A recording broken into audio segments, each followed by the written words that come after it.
welcome back to the Business of Laravel podcast, where I talk to business leaders working in and with Laravel. My guest today is Gilbert Pellegrom, the engineering manager at Stripe and also a previous co-founder and CTO at Lemon Squeezy. Gilbert, thank you so much for hanging out with us, and I wanted to get you started with basically, can you tell us a little bit about you, tell us a little bit about Lemon Squeezy? I know we're going to focus more on Lemon Squeezy than Stripe today, so tell us a little bit about your business and kind of what it does and what it has to do with Laravel. How do they work together with each other? Okay, well, thanks for having me. First of all, Matt, it's great to be on, and great to chat and meet you as well. I've followed you for a long time in the Laravel ecosystem, and so it's nice to be able to do this. But I love that. a bit about me. You can probably tell from my accent, I'm from Scotland, and I have been fully remote for a long time now. Well before COVID, I was working remotely since 2010, and and I guess. Where to start is the question. I guess, as probably a lot of people in the PHP world did, I started in WordPress and had my first kind of introduction to business related things through the WordPress world.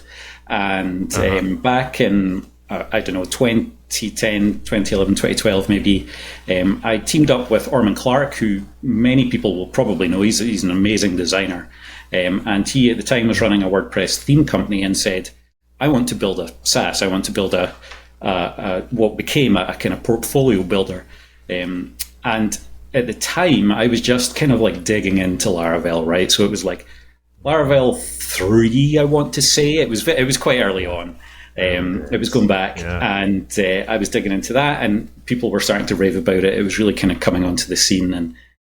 And so I was like, okay, great.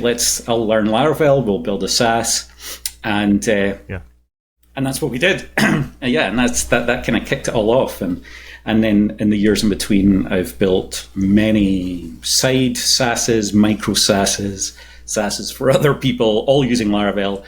And my latest company was Lemon Squeezy. Now acquired, but it's all still built on Laravel and is still a relatively straightforward Laravel application in many ways. So, So if somebody's never heard of Lemon Squeezy before, could you tell us a little bit about not only what it does, but what was the genesis of you all creating it in the first place? Yeah, so again, this kind of goes back to our history in the WordPress world. So myself and Orman in particular, and our other co-founder, who was J.R. Farr, who did Mojo Marketplace for those who were around in those days, we all grew up selling software online, primarily using WordPress, and like cobbling together these terrible experiences, that were available at the time. I'm talking like pre-Stripe, trying to work with Authorize.net and PayPal, and so it was like, that's where we all came from, and we were around in those days. And then as time went on, services began to kind of get better and make things easier. So if you were wanting to sell digital goods online, it became easier as time went on, but it still wasn't really a great, like, all-in-one, easy-peasy experience. And so when we got together in 2020, I want to say, Orman and JR had been speaking about this idea of building like this all-in-one experience to make it super easy, like really nail the experience of selling digital goods online. And they were looking for somebody to help build it. And they reached out to me, and that's kind of how it came about. And so, we built this platform to make it easy to sell digital goods online. And so Lemon Squeezy really facilitates that in a number of ways. It does, obviously handles all of your sales. It has features like email marketing and affiliates to help you make more sales and grow your business. But one of the kind of fundamental things that we really wanted to do, probably somewhat naively at the time, was essentially like take the burden of selling online away from sellers, right? And what I mean by that is there's like the dark side to selling stuff online, and that's, fraud, disputes, dealing with like tax compliance and all of these issues. And it's like that, all these like process things on the back end that you run into when you sell software and sell different things online, but you really don't want to have to deal with. And so we made a decision early on that we wanted to try and like lift that burden as much as we could from our merchants. And so we decided to kind of go down this route and have this model essentially where it's called the merchant of record.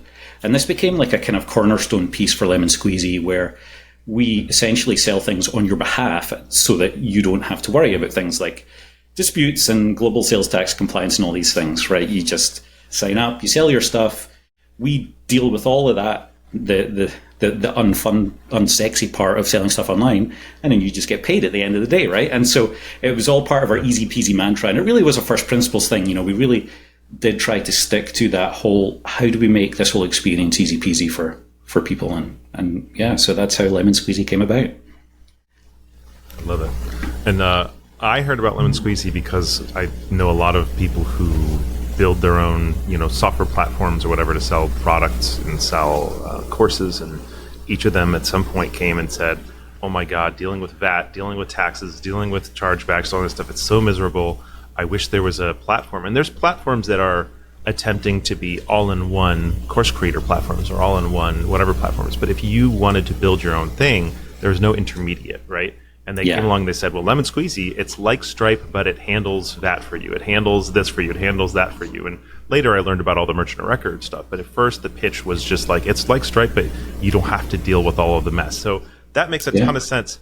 From a technical perspective, I'm super interested because if you talk about financial transactions, PHP is not the first place most people would think about, right? They say, oh, well, you're dealing with microtransactions and billions of blah, blah, blah, blah, blah. And of course you're doing, Rust or some other kind of crazy thing. So what was the experience like of building something that, at least in reputation's sake, has such a intensity and complexity, and you're using a web-based language that has a reputation for mainly for being web apps? Like, were there points where you're like, oh my God, I've made a mistake? Or did you end up using different languages for certain pieces of it? Or what was that process like for you?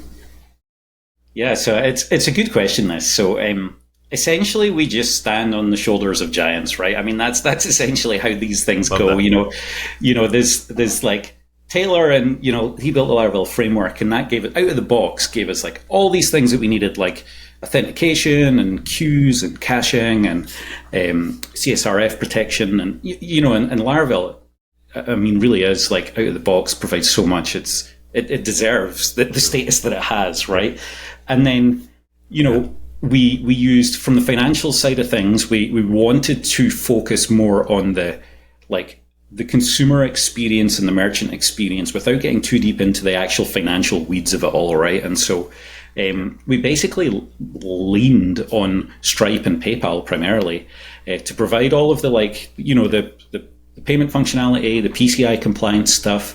We didn't want to worry about any of that. We just let them do their thing, which they are, Stripe in particular, obviously, is excellent at, and everybody knows that Stripe's great at, doing that. It's so easy, right? And so, we use them for that. The hardest piece actually was the tax side of things. And so we really went through a process of trying to figure out, how do we effectively do this whole global sales tax compliance thing? This is a big puzzle that nobody had really solved, I think, in a very obvious way. And there was other companies when Lemon Squeezy started that were doing this, like Paddle was doing it. But I think we were kind of still at the very beginning of there's no obvious way to do this. So how do we do this, right? And so we found some third-party providers that helped us to do things like sales tax calculation. We figured out some vendors to help us do the filing and the remittance piece on an international side. But that whole process has really been a journey of discovery because frankly, global sales tax compliance is not simple, right? And so, there's so many things that we ran into when it came to global country support and, validating tax IDs and how the US tax system is different from the international tax system and the kind of things we need to do there. And there's just so many complicated pieces to that. And so that really became, the chunk of the difficult parts, essentially, of building Lemon Squeezy. we were reasonably experienced at like building good UX, UI. We could use Laravel. We use Vue.js as our front end. So, Armin's an excellent designer. So we kind of had that stuff nailed. It was more the kind of behind the scenes, how we tied it all together. That's the complex bit, right? So, yeah. Yeah, and I just recently spoke with a friend who was, tasked with building this group for nonprofits that handles with them their accounting for them in a way that is unique to nonprofits. And he was on cue to go build accounting software, and I was like, accounting software is out there. What you want to build is what is unique to this world. And I was like, I bet you there's some back-end APIs and vendors you can work with. And he came back a week later. He's like, you just saved me from all this misery. And so that for you all, of course, it was a leading question when I asked you, but like to choose to say, hey, we're going to do this and we're going to build our own payments platform would have been such a different story than if you said, we're going to build something unique on top of what already exists. We're going to use this vendor for that vendor for that. And what we're doing is we're doing some things uniquely. We're doing a great user interface, and we're also building some glue that nobody else has done before. That's a story that I think is really uniquely qualified for the Laravel world, when we can build these incredible, powerful front ends and back ends that allow, I think, one of the parts of your story, you keep mentioning your designer. And obviously he's one of your co-founders, so that's a part of it. But I feel like a lot of people who are trying to change the world don't often lead with the user experience design or whatever and saying, well, hey, like what we're providing more than anything else is an experience for our users. It's the visual experience, but it's also you don't have to do X, Y, Z, and you don't have to be the first person to do international taxes or the first person to do payment processing to bring an experience to them that is entirely unique, because you're the first people to make it accessible in this way or put these pieces together. So anyway, just the answer of like, well, we didn't have to do it ourselves. We could plug vendors together and be the glue behind that. I'm like, yes, let's do it. Yeah, totally. And so go ahead. Sorry, I was just going to follow on. Like, I think, especially when you're in startup mode, it's, you want to like ship fast, validate your idea. It's actually important. I think like the speed side of things is an important point to make, because, leaning on other vendors like that is hugely important when you're trying to like validate a business, and trying to get like off the ground and up and running. And, there's this whole talk about being scalable in the long term. And of course you need to do that, but there is a lot that can be said for just, let's figure out, the easiest way, the simplest way, the most lightweight way to do what we're trying to do and bring it together. Right. Yeah. I love that. From a, you've talked a little bit from a business perspective. One of the most challenging things was figuring out all of the, the integrations with the national taxes and the U.S. taxes.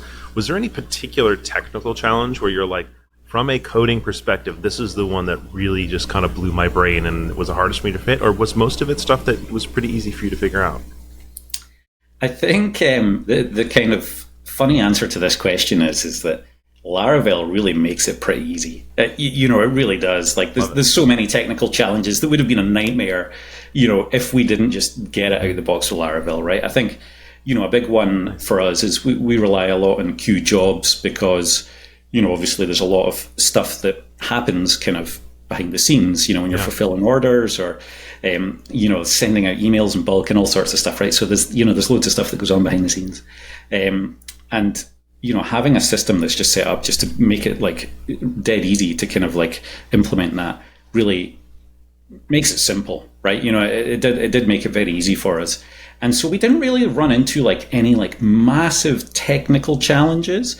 I think that there was points that we hit things that weren't straightforward, right? So that, like implementing, for example, right, our checkout flow is a bit unique because very early on we knew that we had to deal with like fraud. Fraud was going to be an issue, right, on a platform like this, as it is online everywhere. And so we actually teamed up with a relatively new company who were at the time working on like machine learning based fraud protection systems, right?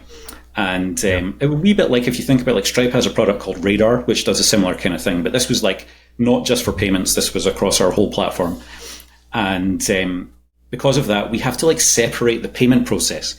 So like you have to authorize a payment, and then we actually do the fraud check before we actually complete the payment, right? And so there's this in-between step. And so some parts of the implementation did start to get a bit kind of hairy, in the sense that, that like things start to get complex pretty easy when you're trying to, like, and then of course, with the checkout, it's like one-time payments, subscription payments, pay what you want payments, PayPal payments, multiple payment methods. Then you throw in discounts, and and so it's like, before you know it, it's a whole thing. But in the main, though, I would say, like, with Laravel and Vue, and with Stripe in particular, like, these, it made it relatively easy to kind of go with these things. And so technically, we never really kind of got lost in the weeds. I would say the other thing probably that really helped us is, like, we never had a dedicated DevOps person. And so from an infrastructure point of view, like, we were going mainly with my experience of, what I'd worked on in the past. And one of the things we decided to do very early on was just lean on serverless. So, like, it was just one of those decisions that was like, look, I don't want to manage servers.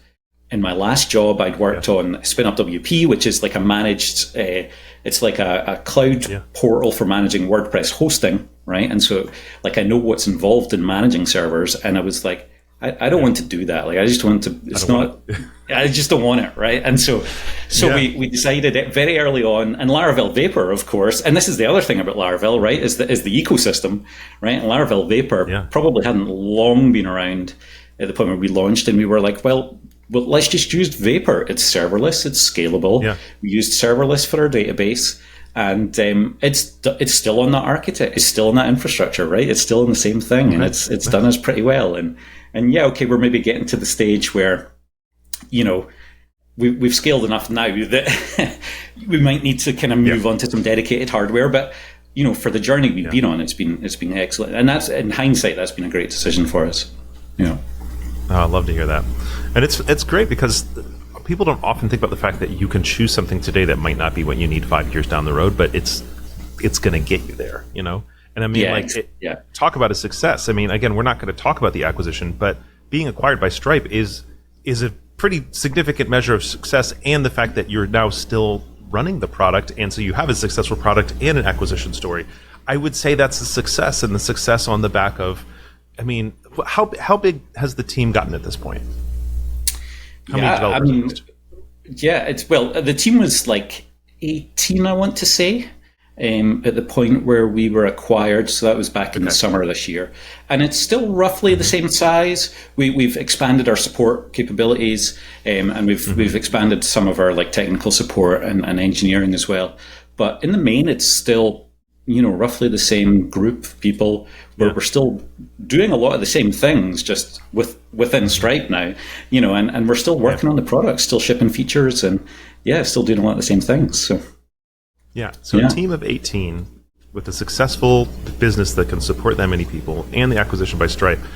The idea of doing what kind of, I mean, the way you've told the story so far just seems so different than what a lot of people prescribe a successful thing needs to look like, which is structure and rigidity and enterprisey and whatever. And you've gone very, I mean, I don't know if you use the phrase bootstrap, but I don't know if y'all took any funding up front, but it just feels very much the direction of, like, we're going to do what we need to do. We're going to make it work. We're going to add stuff when we need to add it. We're going to lean on existing services. We're going to, lean on Laravel and Vue to make it as quick as possible. I feel like you're a pretty huge success story for the type of work that I hope Laravel developers are able to do, which is come up with a great idea, lean on our tools to build it, and see what people think. So I'm just really having a good time with that. Yeah, absolutely. Yeah, and we were like we took some, like, or we gave ourselves some initial funding to get going, but it really wasn't a lot. It was literally enough to like get me to be able to work on it full time for 6 months, and to get the initial thing out the door. And aside from that, it really was a bootstrap story, and we were always quite strong. We actually had plans early on to kind of try and be like the decade long, that was always our vision very early on, was to be like, look, we're building a business. We want it to be sustainable. We want it to be around for like a decade, and so we very much like took that perspective in a lot of our decisions. And a lot of those decisions actually paid off in the long run. right? Like they really did. And so while we didn't expect to maybe sell this early or be acquired this early, we also didn't really expect to be this successful this early, right? It was one of those things where it really like, it just kind of it took off. It was crazy. And so, but yeah, we very much had the bootstrap mindset. We were minimal. We went lean. We, even when we were hiring, we talked a lot about, high impact, low headcount. We really want to do this thing the right way without having to take on that like millions of dollars of seed funding or Series A or whatever and just blow everything. We really wanted to just do it our own way. And we held our own. We had lots of acquisition, inbound acquisition interest right from the beginning. We spoke to multiple billion-dollar companies, before this year. People were interested, and we always kind of said, "No, we're trying to do this. We're trying to do the bootstrap thing." And so we held out as long as we could, I think, essentially. And with Stripe knocking on the door, it's hard to. That was a bit of a different one for sure. Yeah. Yes. Well, that's very cool. So speaking of hiring, you mentioned kind of what the hiring process was like. And one of the things I hear from a lot of people is they say, well, I know how to hire a JavaScript developer. Every boot camp in the world is churning out JavaScript developers. What's the experience like of hiring Laravel developers? And so I wanted to ask you, what was it like building a team of Laravel developers? Yeah, it's a good question. I think it's a funny one because it's a more unique or niche, I guess, industry compared to JavaScript or PHP more general, right. or even React or whatever it might be, right? And so there definitely doesn't seem to be the same kind of just like size of ecosystem, and so in a sense that's a bit more challenging. But that being said, I don't think we hired anyone in the end that didn't come to us. So we had a kind of like unique journey in this, but essentially, we were very strong on Twitter, and we kind of like our branding made a lot of noise, and so whenever we said, look, we're hiring Laravel developers, people were like knocking at the door, and we did advertise a few times, but I think in the end, almost everyone we hired was just through either connections or the network or the community. And I think one of the things that I think this really goes to is the community within Laravel, because there's plenty of communities where it seems, very toxic, or there just seems to be a lot of like negativity in general. And one of the things I would say really stands out about the Laravel community is people in the main are very supportive.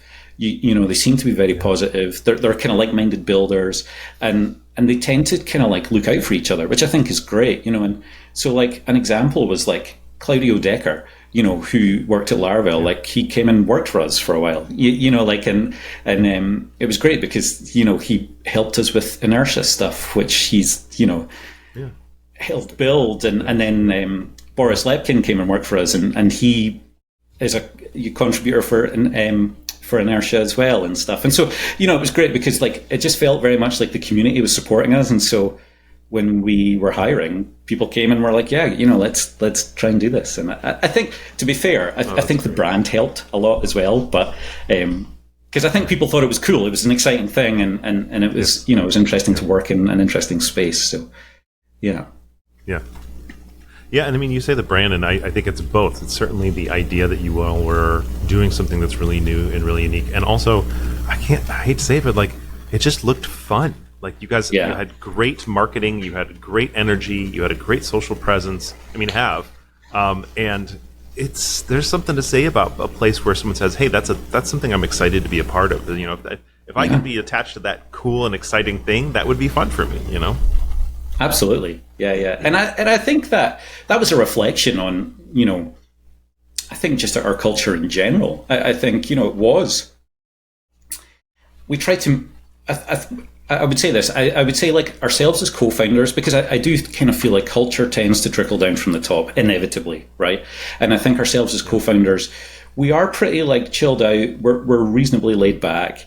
And I think we do like to have fun, right? And I think that kind of culture probably comes out in our marketing quite a lot. And I think, the marketing and the branding was very much just a reflection of the kind of fun. We didn't want to take ourselves too seriously, right? And so Yes. when we made the Make Lemonade page originally, which was the kind of landing page we had saying that we're building something, this is before Lemon Squeezy was launched, it was very tongue in cheek. And we were just like, that's the way we are. And so, and I think that was infectious. I think people did kind of like take to that and be like, this seems cool. It seems like a cool, fun thing to do. So, I love that. Well, I mentioned this to you before the call, that there's kind of two primary goals for this podcast. And one is to talk to the people who are in your position and are considering Laravel. And the other one is to talk to people who want to be in your position one day. And I know that there's a lot of people in the Laravel community who would love to one day be the founder of a successful software startup where they get to have fun and keep the energy good and maybe get acquired one day. But even if not, just be something, creating something that people really love. So if someone is in that position and they don't have their good idea right now, they've been honing their Laravel skills, but they don't have their good idea, they don't have their team, what would your biggest piece of advice for that person be to just kind of set them on their trajectory towards, maybe hitting a moment like you've hit? Yeah, good question. I think the honest answer to this, the kind of sleazy word for it is networking, right? But I honestly think the honest answer to this is to just put yourself out there. Like, go and meet other people, speak to other people in the community, build stuff together, and help people. Like, be genuine. Don't just like go and try and solicit work or whatever. But like, be genuinely helpful. And the reason I say that is, when I look back at my path, like, I was very heavily involved in open source work, and I haven't been in recent years, but I built a lot of open source projects. And that stemmed from my love of just building stuff, right? I'm a builder, I love to just play with software and build it. It's like Lego, right? And so, I look back to my story, and my relationship with Orman in particular, which is how I got involved in Lemon Squeezy. Our initial interaction was, Orman was like, hey, I want to build a side project. Do you want to build it with me? And he'd heard about me because of my open source work. And, I think at the time, I'd built the Nevo slider, which is going way back, was popular. And I worked with John O'Nolan, who's now the CEO of Ghost. And I think Orman was like, hey, he'd heard of me. And then he was like, right, do you want to build a side project? So we built a side project. And then he was like, right, do you want to come and work for me? So I went and worked for him. And then we built a SaaS. And then, 5, 6, 7 years later, he's like, hey, look, we're building this new project. Do you want to come and build it with us? Right. And so I think, like, that's so cool. Honestly, like, the best thing that you can do is just, be out there, network with other developers, speak to other business owners, be active on social media, build side projects, publish stuff, be genuinely help, like, contribute to the community, build packages for Laravel that are genuinely useful.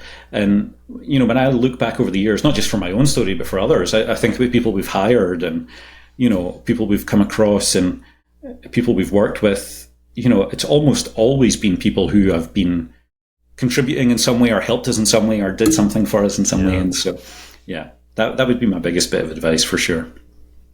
Yeah, no, that's really helpful. And I mean, I'm trying to think about the phrase, but the luck surface area, and actually for those who listen to the podcast, if you listen to the most recent one with Alex Miller, he talked a lot about being ready for kind of when your lucky moment happens, like you have to have done the work ready, And then you think about anything Aaron Francis has been sharing about kind of sharing your work in public and stuff like that, like time after time after time, where we've got folks like you saying, I didn't just sit down and say, I'm going to do this thing. Like, there's a lot of steps that have gotten to this point, and a lot of them involve sharing stuff in public and building relationships and helping people. And like, it's just, I feel like those are the really steady ones. So absolutely. Yeah. And it's the nature of the 10-year overnight success, right? Like that's like fundamentally what it is, right? And it's like, another example I could share is like, I am just before I graduated university, I genuinely used to chat with A.D. Pinar, who, for anyone in the WordPress world will know, was the co-founder of Woo Themes. And he came to me one day and he was like, look, I have this side project idea. I want to build Woo Shop. Do you want to help me like build a prototype? And I was like, well, I've got 6 weeks before I graduate. I was like, sure, let's do it. So we built a prototype of this thing called Woo Shop. Now, I didn't know it at the time, and the original code I wrote never got used, but I went through a few cycles, and then they forked Jiggle Shop, and it became WooCommerce, right? Now, WooCommerce is a multi-billion-dollar a year industry, right? Yeah. And I happened to just be the guy that wrote the very, very, very first version of it, because AD was just like, I want to build a side project, and I was like, sure, let's do that. And I just emailed him out of the blue, to speak to him about something at the time, and that's how it came about. And so, yeah, it's, loads of examples of that. But yeah, for sure, be genuine, help people, be out there. Yeah. That's brilliant. That's a pretty amazing story. I knew that you had been involved in the WordPress world in the past, and kind of that you'd been worked at Dozer's Brains and stuff like that. Like I was just like, oh, you knew that. Yeah. But I didn't know it was at that level. So you've been around there for a minute. Yeah, I've been I'm in there tempted to talk about WordPress Rama, but we're not going to do it. We're going to stay in the Laravel world. So one of the things we talked about here is what it looks like to get to where you are from like a meeting the right people and building the right products perspective. But I also imagine you have some responsibilities at the company that are different from just your average programmer. You probably have been involved in the hiring. You're probably involved in managing people one-on-ones and stuff like that. Were there any experiences or resources or books or podcasts or anything that you feel helped you be prepared to do the more important, or not more important, but more expansive leadership role that you have that's outside of just writing code on a day-to-day, but now also running a company and everything like that? Is there anything that helped you get here? Do you know, it's funny. I've never been a big reader in terms of for learning, certainly from like business stuff. I read for fun. Never been a big reader from a kind of educational point of view. I love like video courses, that's much more engaging to me, and I've done that a lot. And Laracast is an excellent resource, and used that loads for technical stuff. But honestly, no, I never did any training on the management side of things, or did any kind of prep work really at all. I very much just took it as I went, and don't get me wrong, soft skills are massively important, especially as you advance in your career. But yeah, no, I think it was one of those things where I was fortunate that I was given the responsibilities in a kind of cadence that meant I could learn as I went, right? And so when I worked at Delicious Brains, which was my previous job, I had the opportunity to do hiring, for example. And so I learned how to do hiring there. And then, when I started working, when we launched Lemon Squeezy and started to build a team, started to do one-on-ones, but it was only with an engineer at first, and then two engineers, and then three, and then and so because of the reasonably slow cadence of it all, I was able to just kind of learn as I went and figure things out as I went, which is fine. I think again, it's a reflection of, and this might just be a personal thing, but it is a reflection of almost the way everything's gone in my career, because I didn't even get taught web development, right? I went to university, I did a software engineering degree. We did one class 1 year for 2 months on web development. And I didn't get taught anything at all.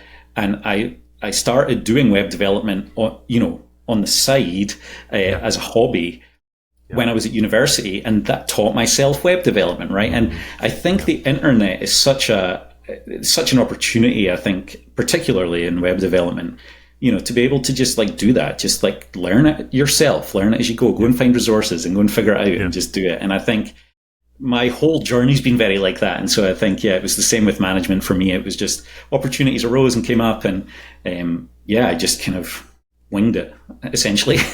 I love it. For good or for bad, that was the way it went. Unfortunately, it means I don't have any great resources to share. But yeah, that was kind of how it worked for me. So, and honestly, I mean, I'm not going to say this is true for our entire generation, but for a lot of us who are in leadership positions today, many of us were starting back when there weren't boot camps, and especially, I mean, CS degrees still don't often give you everything you need from web, but they certainly didn't, when we were in college. And so it's very interesting to me, as my experience in talking to people on my podcast differs depending on their generation and how they learn. And the more established folks in leadership today, usually we're self-teaching because that's all you would. Like, I learned HTML by hitting view source in Netscape Navigator because there weren't any books about how to write HTML at the time, right? It was 1994. People were writing books about how to do that. So that's cool. All right, so we're wrapping up a little bit, but one of the questions I try to always ask, sometimes I forget, is, are you hiring? And this is both because of the question of are you hiring today, but also because people listen to this podcast down the road, and I want them to know that, like, hey, do you think you might hire in the next couple of years? And if so, what's it like working with you? Where should people be following that? So are you hiring, or do you expect to hire anytime in the next year or two?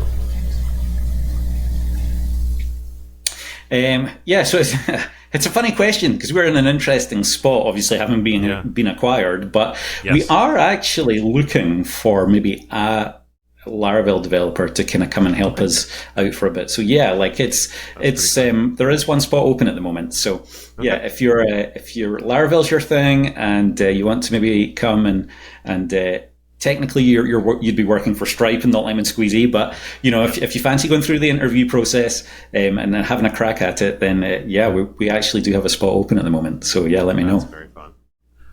Is there anything that you wanted to make sure we covered about your journey or about Lemon Squeezy that we didn't get to today?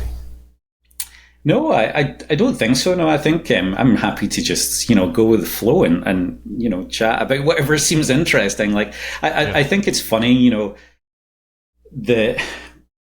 do that thing where I guess there's probably a perception now that I'm a successful person and I've sold a startup and I've, grown a Laravel application to an enterprise scale thing and, maybe had lots of success in the past or whatever, but it's not how I perceive myself, right? And this might get deep, but it's one of those things where it's such a strange place to be because to me, in my head, I'm still like this guy in his dorm room at university, like coding, working on side projects and just like, learning stuff and trying to figure it all out. And it's very much the fake it till you make it mentality, right? And I think like I still feel like that. And so, I don't feel like I have like these really important life lessons that I must share with everyone. I still very much feel like I'm with everybody else in the same boat, just trying to figure it out, trying to, work out the best path, keep working hard and, just hopefully like gain some success as we go along. And so, I love that. And I mean, you are, we talked for a few minutes beforehand and I've also, followed you on Twitter for a while and I'm like, you're just what the word for it, like following you, I'm like, oh, you just like playing with cars. And speaking of which, we didn't get to talk about cars at all, so we need to talk about that for a second. But you just seem to be someone who you take every day, you find the joy in what you have around you, you make cool stuff, you have a good time. And so I just want you to know that from the outside, I'm experiencing you as you feel, just like another guy. I don't think of you as just a kid in a dorm room or whatever, but let's talk about cars. So one of the things that I ask at the end of the podcast to everybody is if you made $100 million today, take home, you walk away from your business, what would you go do with your time? And you, and actually my previous guest, uniquely have some experience of, now I'm not saying you need to talk about or at all how much you made from the acquisition, but I do know that like we could at least see some slight hints of what you do because in some ways you're doing it today. Now you still work at Lemon Squeezy, you still work at Stripe, so it's not exactly the same. So I still want to ask that question in a second. But we got to talk about the cars because that is clearly something for you. So tell me about your relationship with cars. So I've always been a petrol head, like always, like from the day the first Fast and the Furious film was released. It's just like it's always been a passion, and grew up like loving cars, talking about cars, dreaming about cars, and I was 17, passed my test as early as I could, and got into cars and. Didn't come from an affluent background at all. So, I drove my mum's car as my first car. And then I drove more of my mum's cars. And they weren't exciting cars at all, by the way. And they were slow. And then, I did an internship one summer and was able to buy my first car. And that was cool. And I went to town, did the whole... I don't know what they call it in different areas. We would call it like a boy racer here in Scotland. That's kind of what we call it. I know it has different names in different places, but it had the big shiny wheels, lowered. I built a subwoofer, and that literally filled the boot of the car, tinted windows. Oh, I know exactly what this is. Loud exhaust, like annoy your neighbors. I did all that. And so, I just did that. And I've always been interested in cars, always had interest in cars, I've driven lots of sports cars over the years, but always had this desire to, have like fast, nice cars, right? And so in some ways that was always a dream of mine, like to be able to do that one day. And it's funny because I always had the kind of sense that was something I was working towards. And maybe it's, a bit of like higher level motivation. I don't know. People have different motivations, I guess, or I guess people have different definitions of success. But success to me was always like, I'll get to like mess around with nice cars, right? Like that was my thing, right? Great. There you go. And so like you say, like this year has been a bit of a kind of crazy journey in that sense, in many ways, but also for my dream of one day owning a nice fast car. And so we and it's funny because as co-founders we're actually all into cars. Like we're all kind of reasonably big petrol heads, and so we talk about cars quite a lot, and we all bought cars after the acquisition. So it's cool, like it's good fun. And even before the acquisition, like months before the acquisition was even closed, we were all starting to look at, right, if this thing happens, what are we going to get realistically, right? To start the car shopping. And I had my eye on a few different cars, and there was this one in particular came up, and it was this yellow Audi R8. And I've always loved the Audi R8s, and they stopped producing them this year. And they're just great cars. They're just like V10, the noise is amazing, it's 4-wheel drive, so it's reasonably safe. They call it an everyday supercar, right? And it's just, it's just amazing. It's just so much fun. And so, so I was like, pretty much the first thing I did, that was like my reward to myself, was like, you know what, I'm going to buy a supercar. I'm just going to do it, so like, so that's what we did. And I don't know what comes after that. My worry is like, now that I've got it, I'm like, right, what do we do now? But then, I'm sure I'll figure that out. But, you're going to be like DHH and start doing racing and everything. Yeah, exactly. It's to enter for Le Mans or something. So yes, exactly. Well, I love it. I can just see you have so much joy in that. And so while we have that kind of short-term answer to the question, I do still have the question, because while you were able to get the financial buyout, you still have a day job, right? And so if someone came along, and I know this has to be a little bit more theoretically for you than for everybody else, but if somebody came along and somehow you were able to be completely bought out, you never had to show up to work ever again, you already had your R8, what do you do with your life, right? Are you retiring to an island? Are you starting a new startup? Like, what do you do tomorrow if today you're told you never have to work ever again? Yeah, it's an interesting question. Given my experience this year, I've obviously like had time to think about this. Now, it's not like here's $100 million, you never have to work ever again. But but you do. And so like, I have a few thoughts on this. Like the first thing I would say from my experience this year is like, you don't have to rush it, first of all, right? Like, you can take your it's like a life-changing thing, and there's I think there's probably more to figure out than you probably realize when you dream about these things, right? When it becomes a reality, that it's more kind of nuanced than just like, oh, lots of money, great, I can go and spend lots of money. So the first thing I would say is like, you can take your time, figure it out, there's lots to kind of work through, not even mentioning things like tax, which is, a whole other thing. The other thing I would say though, is like, for me personally, I would still be doing the same thing today. I think I'm relatively young, I'm not 40 yet. Right. So, I'm not at the stage where I would want to retire, but more than that, like, and this will probably sound cliche, but I love what I do, and this passion for like web development that started when I was a teenager, like I still have that, I still work on side projects. Like I still just build things in my spare time because I can, and so I don't really see me stopping doing that really at all in any way, and I think, and I think going back to the cars thing, if I did have more free time to be able to like pursue other things, like if I was going to consider, maybe a career change or whatever, it probably would be something to do with cars, right? I would love to like resto mod cars. I think that would be like the ultimate kind of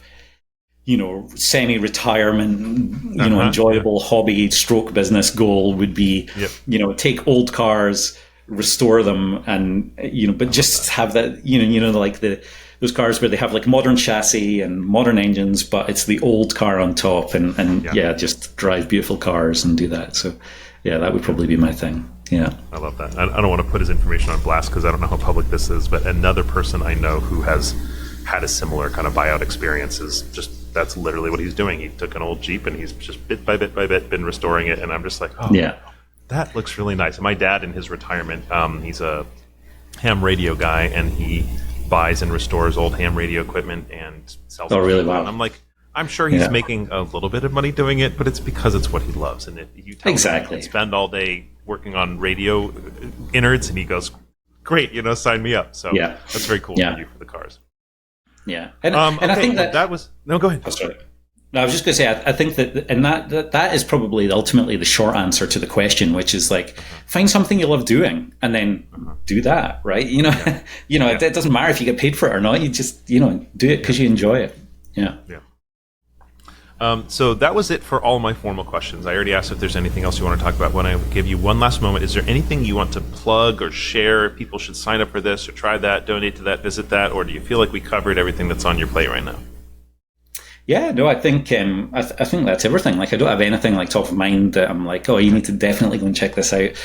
Obviously, check out Lemon Squeezy, but but apart from that, no, like Well, I really appreciate you spending your time with us today. I know you're extremely busy, and it's been taking a little while for us to work this out. And just thank you for hanging out, teaching, sharing, and also just the contributions you've made to the community prior. I mean, you said everybody else, hey, the way to go forward is by giving back. Well, you know this because you've been giving back, and you've been building things, you've been turning things. So thank you for being who you are, and thanks for hanging out with us today. Yeah, no, and thank you for having me. It's been great. Really enjoyed it. So thanks, man. Awesome. And the rest of you guys, we will see you next time.